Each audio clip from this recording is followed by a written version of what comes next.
রাষ্ট্র প্রতিষ্ঠা করতে চাই। ইসলাম ছাড়া এই দেশের কোন রাষ্ট্র সুন্দরভাবে চলতে পারবে না, পারবে না, পারবে না। লাস্ট বলতে চাই, ইসলামী আন্দোলন বাংলাদেশ, ইসলামী ছাত্র আন্দোলন বাংলাদেশ সহ যত ইসলামী দল আছে, আমরা ঐক্য হয়ে একটি ইসলামী রাষ্ট্র গড়ব, ইসলাম অনুযায়ী দেশ গড়বে ইনশাআল্লাহ। আখির দাওয়ানা আলহামদুলিল্লাহি রাব্বিল আলামিন। প্রিয় সাথী ও বন্ধুগণ,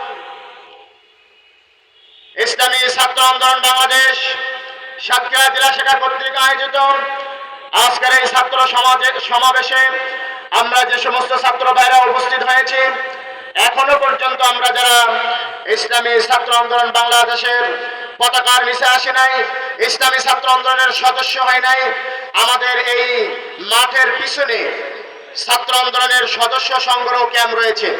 ওখানে যে সমস্ত দায়িত্বশীল ভাইরা আমরা নতুন ছাত্র ভাইদেরকে নিয়ে এসেছি, ওখানে যে আমরা ছাত্রদেরকে সদস্য ফরম পূরণ করে ইসলামী ছাত্র আন্দোলন বাংলাদেশের এই পতাকার ছায়াতলে আমরা নিয়ে এসি।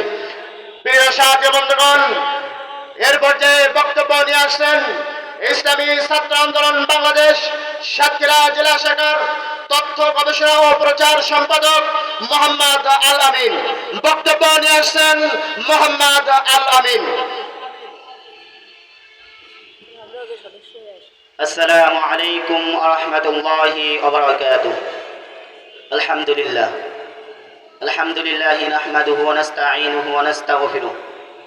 সম্মানিত উপস্থিতি, ইসলামী ছাত্র আন্দোলন বাংলাদেশ সাতক্ষীরা জেলা কর্তৃক আয়োজিত 33তম প্রতিষ্ঠা বার্ষিক সমাবেশ ছাত্র সমাবেশ